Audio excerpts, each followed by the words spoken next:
Hello, Gresham-Barlow families. I'm Superintendent Tracy Klinger, and I'm pleased to welcome you to our first parent webinar of this school year.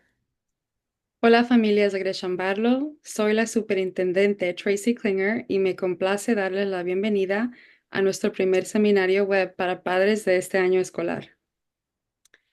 The idea for this series of webinars came from your feedback. At last year's Safety Summit, many parents told us they wanted more support navigating the challenges families face in today's complex world. That's why we're launching a series of parent webinars designed to give you practical tools and resources to help your child succeed. La idea de esta serie de seminarios web surgió de sus comentarios. En la reunión de seguridad del año pasado, muchos padres nos comentaron que deseaban más apoyo para afrontar los desafíos que enfrentan las familias en el complejo mundo actual. Por eso lanzamos una serie de seminarios web para padres, diseñados para brindarles herramientas y recursos prácticos que ayuden a sus hijos a tener éxito. Tonight, we'll talk about how schools are helping students navigate the digital world responsibly and share practical tips that you can use at home. Esta noche hablaremos sobre cómo las escuelas están ayudando a los estudiantes a desenvolverse de manera responsable en el mundo digital y compartiremos consejos prácticos que puedes usar en casa. Near the end, we will have time for you to ask your questions. At that point, we ask that you use the Q&A panel at the Zoom toolbar at the bottom of the screen. You'll click Q&A, type your question, and then click Send. We will not be using the chat to take questions. Casi al final tendremos tiempo para que haga sus preguntas. En ese momento le pedimos que use el panel de preguntas y respuestas Q&A en la barra de herramientas de Zoom, que se encuentra en la parte inferior de la pantalla.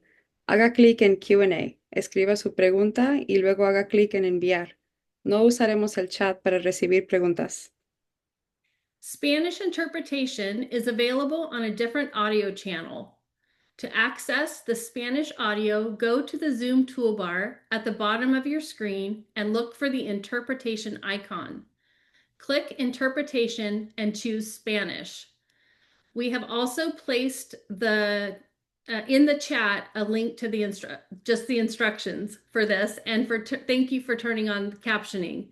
These instructions were also emailed to you when we shared the link for this webinar. La interpretación en español está disponible en un canal de audio diferente. Para escuchar el audio en español, vaya a la barra de herramientas de Zoom en la parte inferior de la pantalla y busque el símbolo de interpretación. Haga clic en Interpretación y seleccione Español. En el chat hemos puesto instrucciones para esto y para activar los subtítulos. Estas instrucciones también se enviaron por correo electrónico junto con el enlace de este seminario web. We are thrilled that you're joining us tonight, and we hope this webinar will be helpful to you. Estamos muy contentos de que nos acompañe esta noche y esperamos que este seminario web les sea de ayuda. Our first presenter is Gresham-Barlow School District's Executive Director of Technology Services, Jeff Gibbs. Jeff has led our technology services team since 2020 and has 19 years of experience in educational technology, and he is the father of 2 students in our district. Good evening, parents. Before we dive into the main topic of our conversation today, I want to quickly show you how to access some of the apps we have available to parents and guardians. From the district website, if you click on Families at the top of the screen, that will take you to the Parent Resources page. This page has a lot of helpful information for you. And in the upper left of that page, you'll see Parent Apps and Technology. And you can click on that, and that will take you to this page called Technology Tools for Families. And that page lists out various parent apps that we have available to you. and it also has instructions on how you can access each app or website.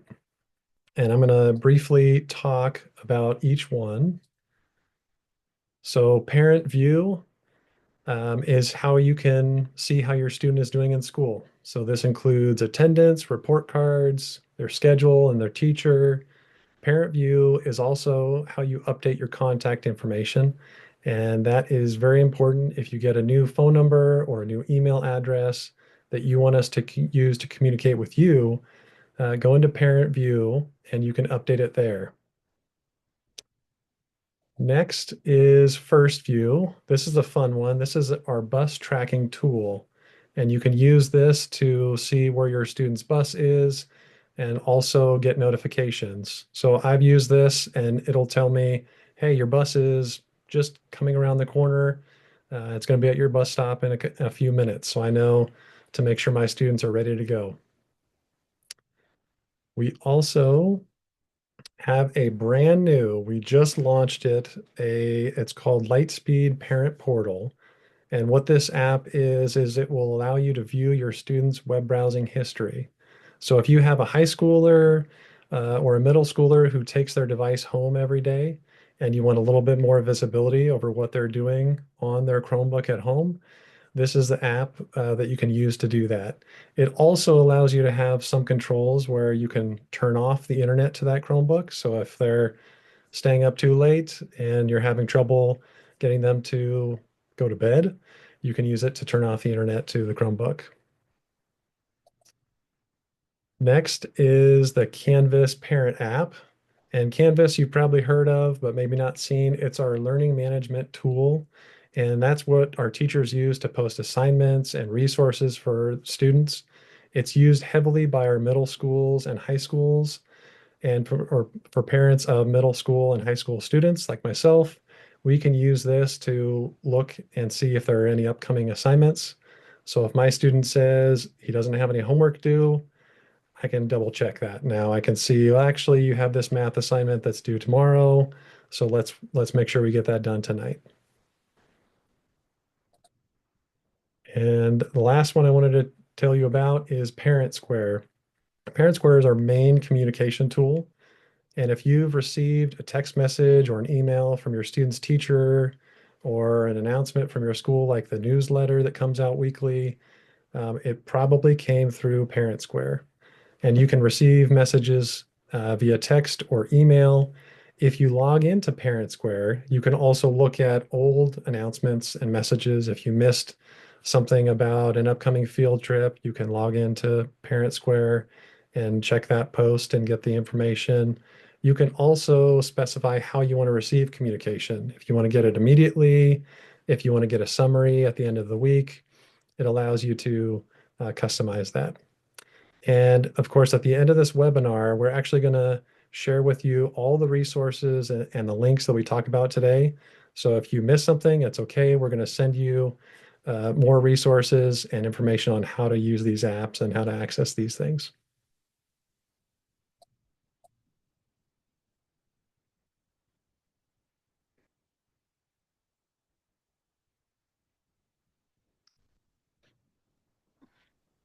Our next presenter is Gresham-Barlow School District Technology and Innovations Instructional Coach, J. Roger Hay.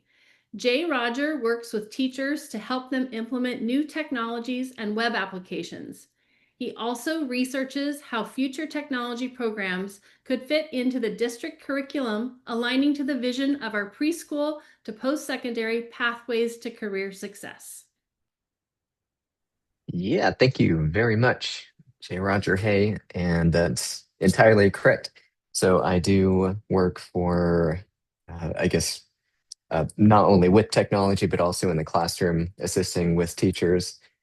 And yeah, when it comes to internet safety, so the first webinar that we're into right here, we have we just had this thought of, okay, we need to find a curriculum that we can use that ticks a lot of boxes for a wish list. First, are the internet safety lessons relevant to today's and future today's safety concerns, technology upgrades, and concerns developed so rapidly, and we needed our lessons to adapt just as quickly. And then second, is there a curriculum that provides instruction for kindergarten through 12th grade? And there are a lot of great middle school only platforms or elementary only or high school only digital responsibilities lessons, but our hope was to find consistency. So part of the educational pedagogy 101 is to build upon an established routine and environment. So not only would our students need to learn digital curriculum, but they would also have to learn how that company lays out their buttons and menu items, or where they place vocabulary terms in a presentation, or what kinds of questions and activities they have assigned. So we wanted to find something that was familiar from kindergarten through 12th grade. And then third is the curriculum out there, something that's research based, because it could just come straight from a flashy new model, but did they have any surveys? Did they actually use data from scientists, what have you? So we did find one that had teacher choice and voice, parent choice and voice, and student choice and voice as well. And that one was in Common Sense Media. They have, I know for myself, I used to use Common Sense Media's materials back when I was teaching language arts. So Common Sense Media started in 2003. I was using it in 2006. A lot of it was to decide which books we were going to use in the classroom. And it was just back then leading voice in parental opinion and teacher opinion as well. So they have created a curriculum that works K through 12, and it has this solid cadence for all the lessons. And we started this curriculum in 2020. If I remember, this was during the pandemic years. And we had used the first iteration of the digital citizenship lessons. And we've since just continued to use their updated versions and have them rolled out in the classroom. And as they are being used in the two different levels, we have elementary and secondary. In the elementary level, for those viewers and listeners here, if you have students that are in elementary school, you'll hear about these digital responsibility lessons happening in the classroom. So they are probably once a month that they're occurring, and it's a focus in some topics, which I'll share with you in a second. In secondary, this is grades 6 through 12. If you have students, if you have your children in middle school or high school, you'll hear about these lessons occurring once a month also in the advisory period. So in middle school, that's the advisory class that happens Monday, Tuesday, Thursday, or Friday. So it could be one of those days. And at the high school level, you'll find this on that extended second period if you're at Gresham High, or still an advisory period at Barlow or Springwater Trail. Or let's see, Ray will have a combined advisory session. So you'll see a version there or hear about it there. Okay, so that's the curriculum that they have. And Common Sense Media has their topics set into 6 main branches. And they do go K through 12, as I explained earlier. Kindergarten, first grade have a very shortened version of these topics. And it's mostly due to the developmental stages of a kindergartner and first grader. There are some things that they're not going to be able to have a discussion about. Let's see. So if you yourself have a kindergartner or a first grader, you can probably relate to this. My youngest is a third grader now, and if I think back to when he was at kinder or in first grade, he wasn't yet at that level where we can talk about creating a safe username for Roblox, or a memorable password that was strong enough to thwart hackers, and as well something that he could type in every time he wanted to play a game. So that conversation also is tough to have for a classroom of kindergartner or first grade students. So we didn't ask our teachers to do the same, to try to teach that. So in kinder and first, you're going to have a very different lesson for digital responsibility.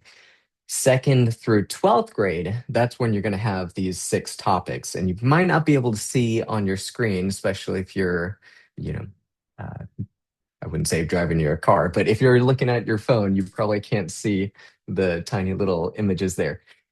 So, what I'll do is kind of go through them and explain the 6 topics and describe how they change from a second grade version all the way to a 12th grade version to give you an idea of what's being taught in the class.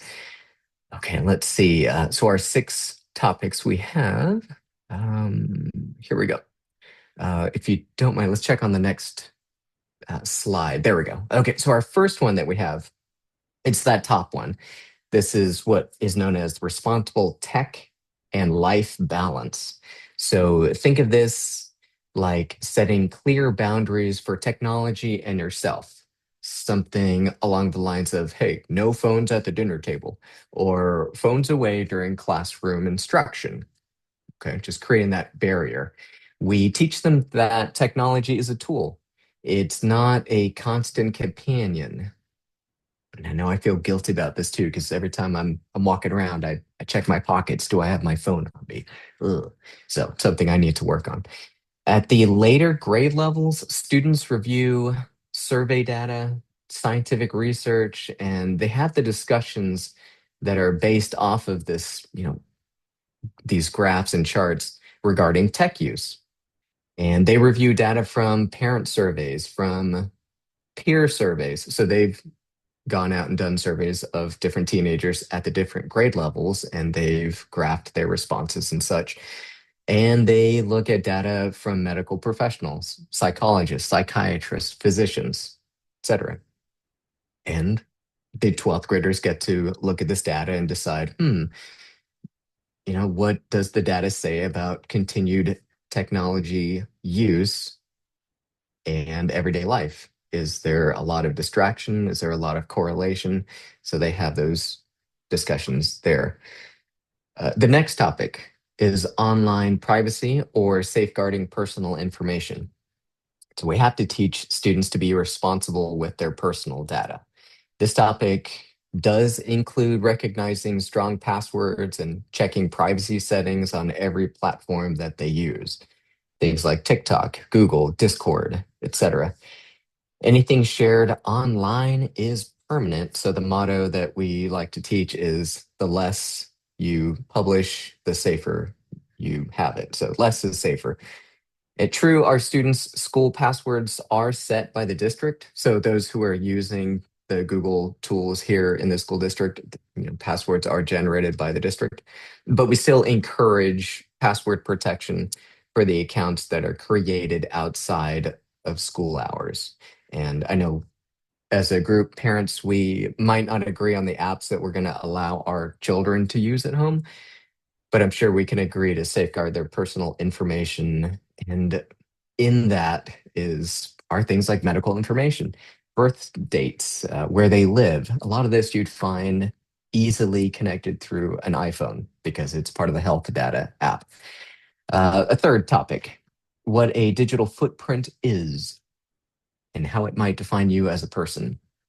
Another topic that's interesting to learn at a young age because you're just starting out with that thinking of, how is my interaction on Roblox defining me? But bear with me. So continuing from that earlier topic about the online privacy, a child's digital footprint is the permanent trail of their online activity. It can define them to future employers and colleges. It is a refocus on what information you want out there representing you. So when I grew up, we called this your reputation, and this is before the internet. And in some circles, my parents' age, or as I'm understanding now, consider this your FICO score. So a digital footprint is just as important because of technology's just its permanency. there really isn't an online publication that can be deleted. To try to remember any embarrassing moments that you might have had as a teen, and then imagine that you either posted that moment or someone else posted it on the internet, and now that moment is forever out there for all to see. Your future friends, future employers, future employees, shareholders, voters, etc. So yeah, now consider the pre-adolescent brain that is not wired for this future thinking, this forward thinking of, oh, I gotta be careful of the future. So in our district, we want to make sure that we are directly teaching students that what you're going to be posting is going to last forever. I think, yeah, it's just better to get ahead of it than use hindsight. Okay, now we'll check out the next topics. Again, these are the 6 topics that are being cycled for every grade level. And coming back to our internet safety. A 4th one is just a recognition that online is a community. So I think a lot of us are familiar with Wikipedia and how essentially anybody can contribute to a working body of a definition of anything, of an encyclopedia that lives. So it's a digital community of possible experts. So that's one of the topics that we get into on the digital responsibility lessons, is that part of the community, it's a good idea to agree to some norms, agree to some common understandings and agreements that you can have going forward in order to make that community viable, to keep it going. So in the case of Wikipedia, we'll use that as the example. They do check each other to make sure that, hey, we're going to make sure that our information is factual. And if it's found not to be, then we reserve the right to edit each other's work. That's sort of an agreement. So how it looks in the in our early grades, again, this is just an agreement of norms. In the later years, this is seen as having a conversation, a civil discourse. So a chance for 12th graders to view how online communities can talk to each other and not get into a fight, and sometimes come to an understanding or have that civil moment of agreeing to disagree. It's a beautiful thing. Next, we'll go to the 5th topic on there, cyberbullying. So recognizing what cyberbullying is and what steps one should take if they witness it, or heaven forbid, experience it. And it's the same in the early grades and late grades. Summed up real quick is tell somebody, let an adult know, let the authorities know, and we can take it from there. I'll jump to the next topic. I want to make sure that I have enough time for the rest of our topics in this webinar. So on the 6th topic that we get into is identifying bias in media. So this is online media. And I know, leaning into my years as a language arts instructor, this was one of those higher level thinking skills when we looked at news articles and had that lens to say, is this factual or is this an opinion piece by, one person and not exactly thoroughly fact checked? These are some of the lessons that we get into, yes, even at 2nd grade, 3rd grade, and then all the way to 12th grade. We take a look at different publications. How can you tell if it's something that is truthful? And a lot of that comes into the reputation of the online piece. If it's CNN, or if it's any other NPR, if it's let's see, Associated Press. So a lot of the online publications now, there are some things to check into. Let's see. I might have some time to zip through the just a practice lesson, and then we can take it from there. So just to bring the audience into what we would see in the classroom, I'll use a 2nd grade example and then go as quick as I can. So whoever is at our control with the mouse button, get ready. Let's see how quick we can go. Okay, so here's an example for 2nd grade. Go ahead and hit the click on this one. So the students will see a screen just like this on the interactive flat panel. Think of it as the whiteboard in your child's classroom. So we're in second grade. Boom. And then next, it's a broad question that students are asked. And a lot of times the teacher will ask this to the classroom. Why is it important to have device-free moments in our lives? So those of you listening at home or watching, think of it just kind of yourself. Like, why is it important to have these device-free moments? But don't think too long. Go ahead and give it a click, my friend. There you go. And so another question that it's starting to start from this very general area. Now we're bringing it in closer to why is it not okay for us to be texting and driving? I know we're not going to pass judgment here or there. We're just going to let the students think about that. Why might it be a bad idea to text and drive? And then we'll introduce a little bit of a hook, a little video, a little something to draw the students in. And in this case, it is a video of Sesame Street characters putting away their phones. Highly entertaining. Okay, click the next one. We won't see the video, I'm afraid. I'm so sorry. And then next, it comes down to a question asking the students to think to themselves, have a little wait time before they raise their hand and give a response. But sometimes it's a lot of students calling out at one time if they just have that answer they want to get out there. Okay, what's next? And then there's some definitions. This is just one of them, just describing what are some of the key vocabulary words in the class, and then give it another click there. And then the prompt for the students to think about that they do a little think time to themselves. On this activity, go ahead and click again. On this activity, they're given a piece of paper and they're given a chance to either draw out or write some suggestions to their guardians at home, their parents, to say, hey, maybe we shouldn't, play Wordle while driving on the highway, something like that. And then they'll hand it to you. So again, second grade, this is just one of the lessons that probably has already gone out to students. If not, it will be coming up soon. Okay, let's check on the next one. Before I click this one through, I was going to talk about sixth grade, but that's okay. We can keep going. Yeah, go ahead and click a few until we get to the next. Yeah, I can click some more. Oh, here we go. Just kind of a heads up of where it goes out. These lessons not only happen in advisory, they also exist in case you have a need where you might want your student to see the slides again. They do exist. We have it in Canvas. And we also have them K through 8 at this point in English and Spanish. We do have DLI campuses, and from what I understand, that the district is very DLI forward. So yes, Spanish and English completely online as well, and they are in those advisory sessions and in the classrooms in 2 languages. Okay, what is next on the click? I think that may be my piece. Yeah. Okay. All right. Thank you, Jay Roger. I appreciate that. So now that we've covered what we teach your students at school, you're probably wondering, what can you do at home to keep your kids safe online? And as a parent of 2 middle schoolers and a technology professional, I'm going to share with you what I think of as 4 layers of protection that you can implement at home. So first,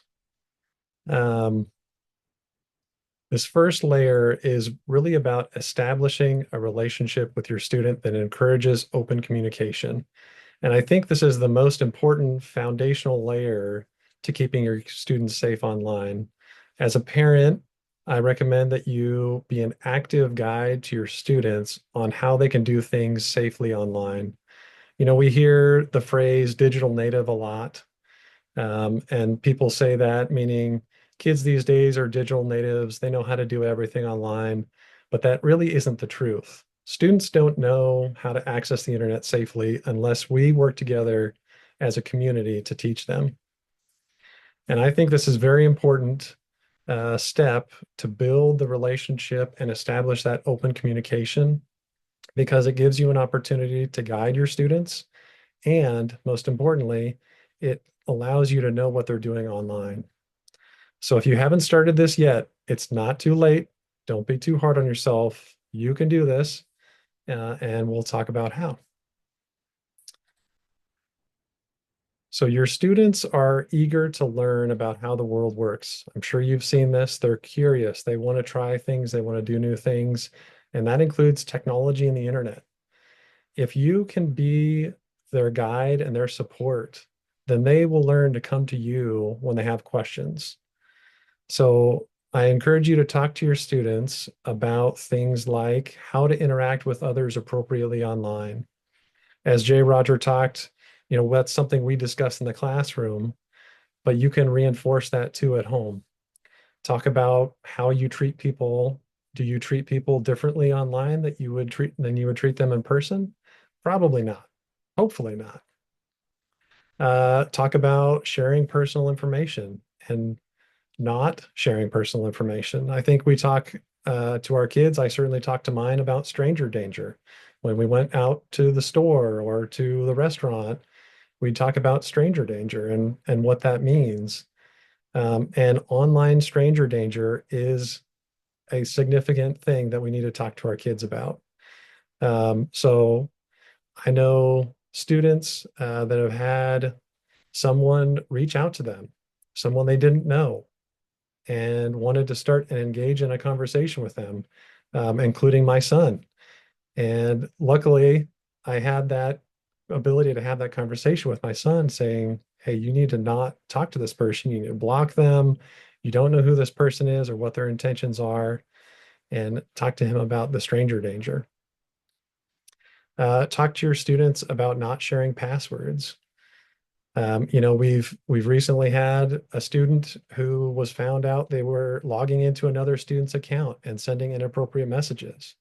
So we were able to get that cleaned up, um, and talk through it with the student. But it's dangerous to share your password. I was sharing a story with our superintendent before this call, and when I was in middle school, it wasn't uncommon to share your locker combination.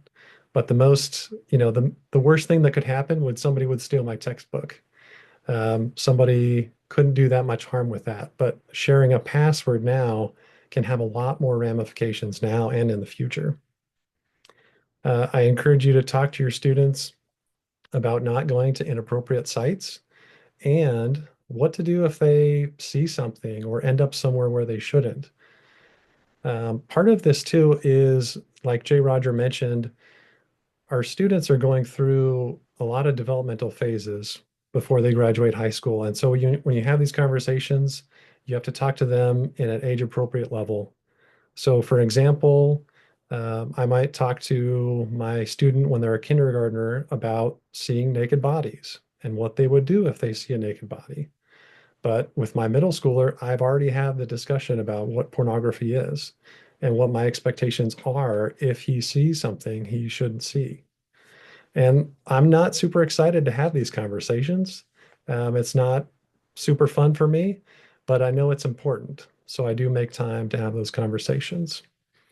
Another thing that Jay Roger already mentioned is modeling good behavior.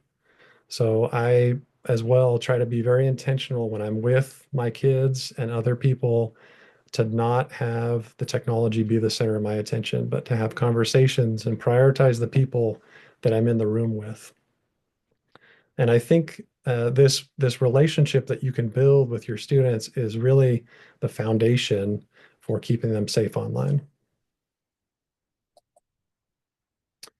So after you start building that relationship and having those open conversations, here's kind of the next layer of protection. We're talking about web filtering. So at school, when your students are using a district device, we have web filtering in place. It filters out the inappropriate websites. It filters out non-educational games, illegal things. But I need to say a disclaimer that there is no perfect web filter.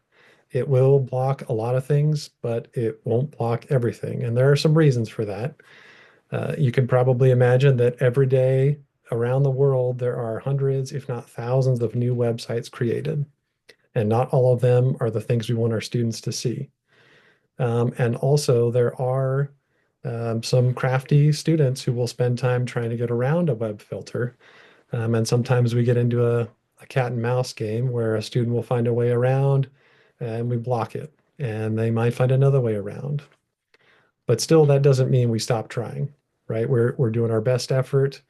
And certainly, this is a worthy endeavor of your time to implement a web filter at your home. All right. So the first one, there are two kinds of web filters that I'll talk to you about today. The first kind is what's called a DNS web filter. And DNS stands for Domain Name Service, which is used every time you go to a website. So when you type in google.com, the computer doesn't know what google.com is. So it reaches out to a DNS server, which is considered the internet's phone book, and says, where is this google.com? And what it gets back is a computer readable IP address, 173.194. Whatever, whatever. And that's how the computer knows where to go to find that web page. So if you can implement a DNS-based web filter, that will block a lot of the inappropriate content and malicious content. Because when your computer or phone or iPad tries to go to a, a bad website, it will, the computer basically won't know where it is and won't know how to get there. So the good thing about DNS-based web filters is there are a number of them. Cloudflare and OpenDNS are two of them that are good. They are free. The first time you implement one, it's a little bit confusing, I'll admit, but there we have instructions that we'll share with you at the end, and it's not difficult. The short version of what you'll do is you'll log into your Wi-Fi router. You'll find the setting for WAN, W-A-N, or internet, and then you'll change the DNS address to a different address, and that will apply the web filter on anything that uses your Wi-Fi or your wired internet. I've done this in my house. You do it once and you never have to think about it again. The other type of web filter I wanted to talk about is a software-based web filter. So the most popular one is bark.us. It does cost money. You can go to Bark's website. They have a few different products, but they're most well known for the Bark app, which is an app you can install on your student's phone or other devices. And what it does a little bit differently than the DNS-based web filter is it will work on a cellular connection as well as Wi-Fi, but it also gives you a little more visibility into things like web browsing history. It'll do some monitoring for app usage and text messages that are sent. So if you're interested in that, you can look at their website, and we'll have a link as well at the end. All right, the third layer of protection that I wanted to chat about is parental controls. And almost all technology now has some type of parental controls built into it. Smart TVs, gaming consoles, phones, tablets, computers. Parental controls allow you to do certain things like set daily screen time limits. So I have one set that says my students can only use devices for up to 2 hours a day, which seemingly always goes really fast for them. I don't know why. Locking, you can do things like lock devices at bedtime. So at 8 p.m. or whatever time you choose, the devices stop working. And that's a great thing to, when they say, hey, this isn't working, you say, yes, it's time to go to bed. And it can also limit access to apps and shows and movies based on the age appropriateness of those, which is good. We'll talk about that a little more in a minute too. Parental controls are also free, which is great. You want to have a conversation probably with your students before you implement this because they will notice it. And in terms of being open and having a great communication, you want to mention this to them ahead of time, and you can talk about the reasons why you're doing it. All right, I'll name some of the biggies here, the most common ones, but there's a lot more as well. So Apple has a functionality called Screen Time. So on your students, if they have an iPhone or an iPad, you can open the Settings app. You can scroll down and tap on Screen Time, and then you can follow the steps to configure all those settings. Similarly, if your student has an Android phone or an Android tablet, Google has a software called Family Link. And on the phone or the device, you can open the settings, you can tap on Google, then you tap on all services, scroll down and select parental controls, and again, follow the steps to configure it. So smart TVs are another one too. Smart TVs, I think people still think of them as TVs, but they're really just big phones. They do everything a phone does. You can watch YouTube on it, you can stream shows, you can access the internet. TVs can do a lot these days. So this is definitely one you want to check out the parental controls on. It's a little bit different based on the type of TV, but look around in the settings for something that says parental controls. And these will allow you to restrict apps on your smart TV or programs based on the TV rating. So on mine, I think I have it restricted to TV Y7, which is the TV rating for youth 7 and younger. So to watch something that's rated higher than that, which sometimes I do, then I have to enter in a PIN code, and then I can watch something that's rated TV 14 or something similar. Another one to think about that I had to do as well is streaming apps. So if you have Netflix or Amazon Prime or other apps on your smart TV, those as well have their own parental controls built in. So if you want to say, my kids can't watch anything that's PG-13 or rated R, you can set those, but you have to do it in the specific apps. And then there are other apps like YouTube and Spotify that don't have great parental controls.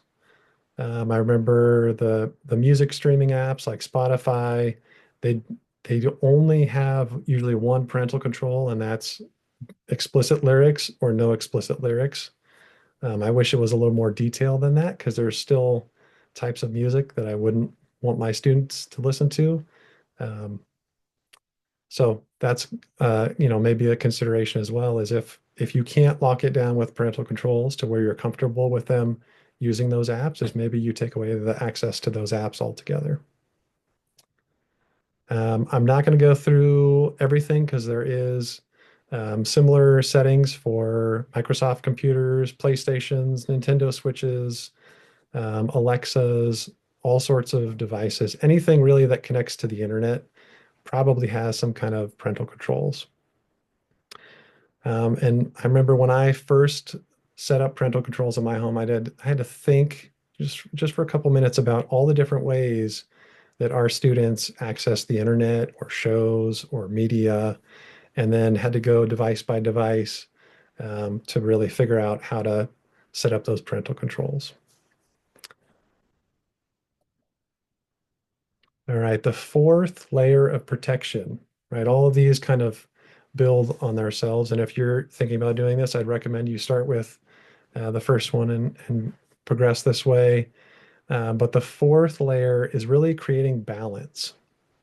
And again, Jay Roger touched on this when we were talking about the digital curriculum. We teach your students about balance. As parents, you can guide your students to find balance, and you can use rules to help them avoid the dangers. So there are a lot of good things about technology. Students use online resources to research new topics that they're interested in. They can use AI to learn things or to summarize things. There's vast amounts of information online. They can find communities with shared interests. When my son asks me a question and I don't know the answer, I say, you know what? Let's look it up together. And we'll get out the laptop or the iPad and we'll look it up together. And that's a great way for me to model some good behavior with him and have a great conversation. There are also a lot of bad things online. I assume that part of the reason you're here is because you know there are bad things online.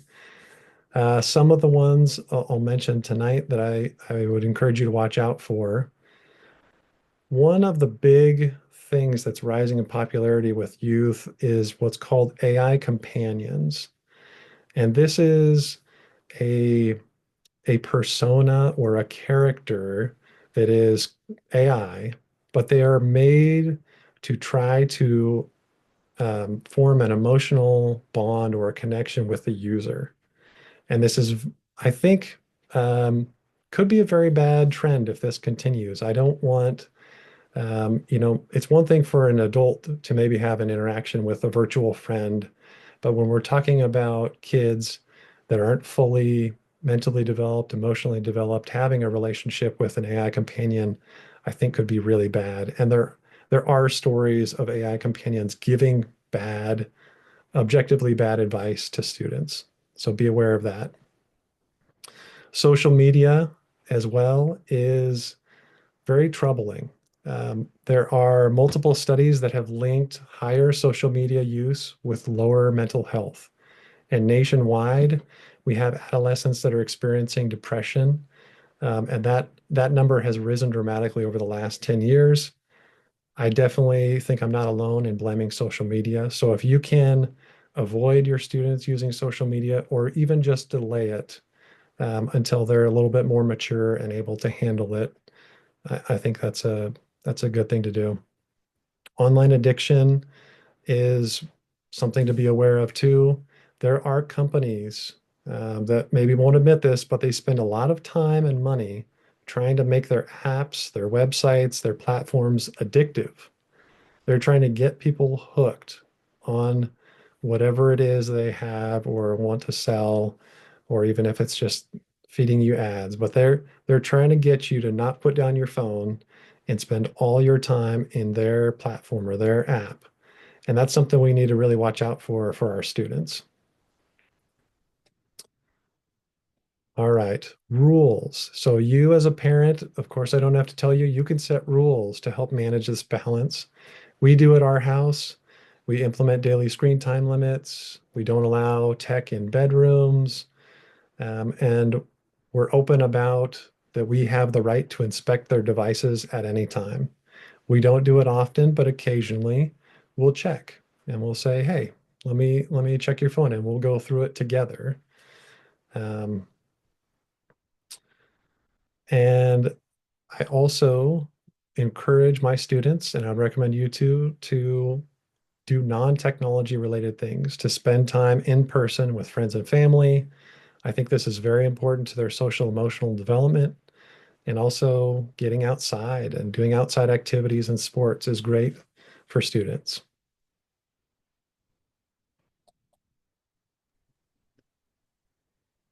All right, it's now time for your questions. And Gresham-Barlow's communications director, Athena Vadnais, is going to be our facilitator. So Athena.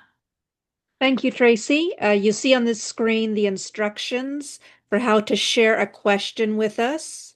Click on the Q&A button in the bottom of your toolbar.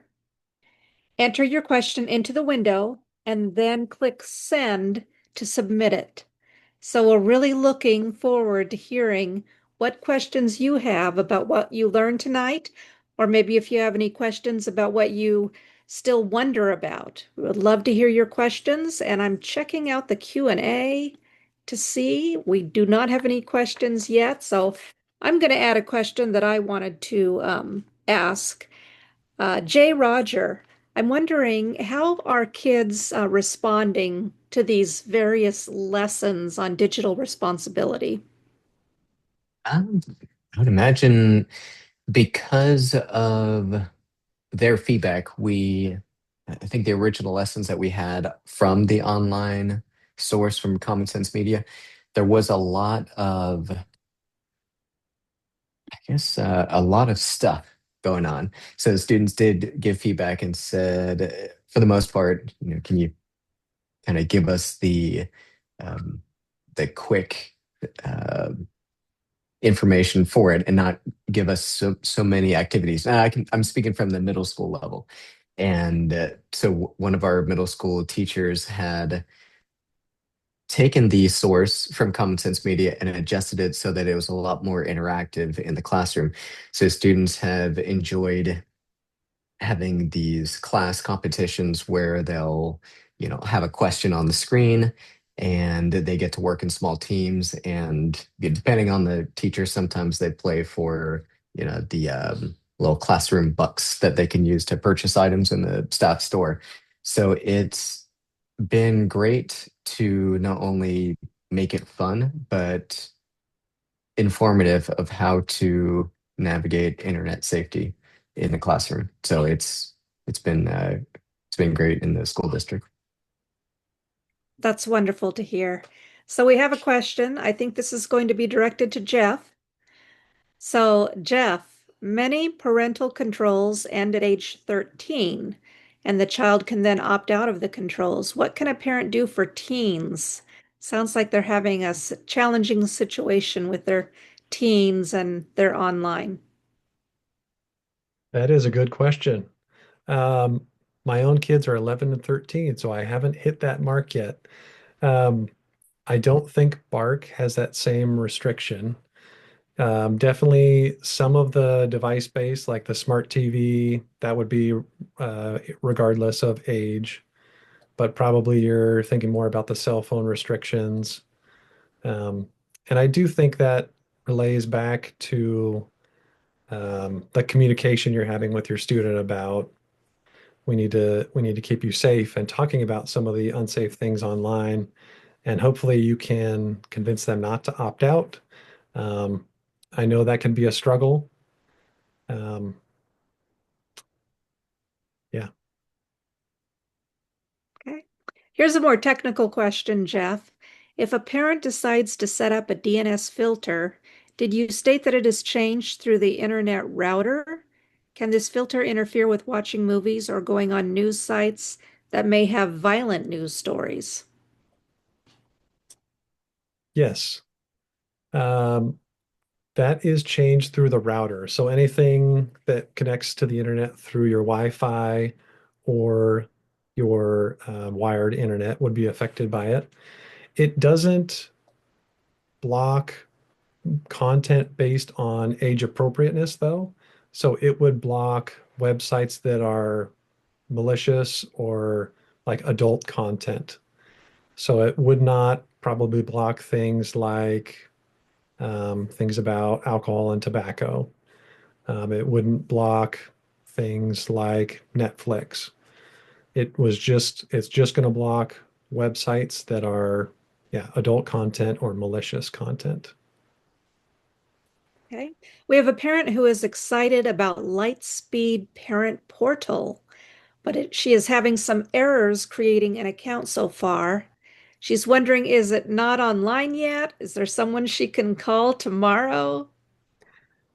Yes, I'd love to reach out with you if you can put your email in. We can reach out to you specifically. The we have had a few people that used it already. I've tried it out. The only issue I've seen so far is you have to make sure you use the exact email that is in parent view. So it basically we send the emails in parent view to Lightspeed and say, okay, if these parents sign up, this parent is tied to these students. So that's how it matches you up with your students. So if you're maybe using a different email address than what's in parent view, that might be the issue. And that's the only issue we've seen so far, but love to dig into that with you if you still have an issue. Okay. We have a parent who wonders about AI in classrooms. So maybe that's a question for Jay Roger. Could be.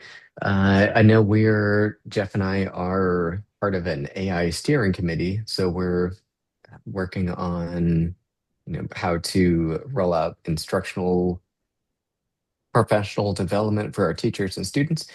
There is a component in Common Sense Media that has the AI lessons for students, and we do at this point have them ready to be incorporated in the lessons that already are going out. So, yeah, as soon as we get some more information, then we do have the plans in place to get the instruction out for students. Jeff, anything to add on that? I didn't want to speak too much until we made a decision on it.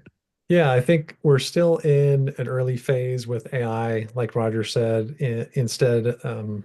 not instead, but in creating professional development for teachers and kind of establishing that consistency across the district in terms of how teachers and students use AI in the classroom. I know we have a lot of teachers that are thinking about, okay, how can we use AI when it's appropriate? And so we do have a number of teachers already that are talking to their students and saying things like, okay, for this assignment, you can use AI in this capacity. So it's not always a no, but definitely we want to make sure that students are doing their own work and not submitting work that somebody or something else created for them. So I think it's in most cases, appropriate to use it as a brainstorming tool or to help them learn things. You can use AI to create flashcards, to create practice quizzes for you.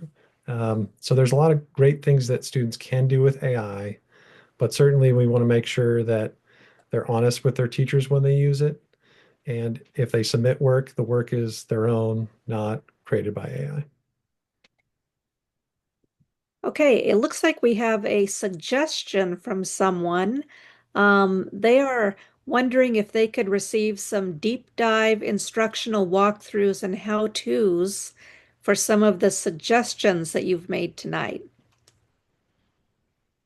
Absolutely. Yes, we have a document put together with links to everything we've talked about, the digital curriculum, all the web filters, and all the things. And that has specific instructions as like how to implement the parental controls on an Xbox. So we will share the links with that after this. Yeah. Cool. Jay Roger, I was interested in your discussion around the curriculum and cyberbullying. I know that bullying is always a challenge, and now we have cyberbullying. Do you think the curriculum is making a difference or helping to bring awareness to what students should do when they encounter this online? Good question. I know if anything, it just reminds students to speak up, to not be a bystander. And I know it wasn't long ago when I was in the classroom as part of our regular lessons in advisory. This is also taught just in not just online safety, but as you're passing each other in the hallway. If you see something, say something, and not just be part of the bystander problem. And the online version is just as well. Is it as much of an issue? I will say, since this year, since we've had a lot more restriction on cell phone use in the classroom or in the hallway, it hasn't been as prolific, the online cyberbullying during class time. And I was part of a summer program as well. And likewise, we had restriction on cell phone use, and that just wasn't a concern.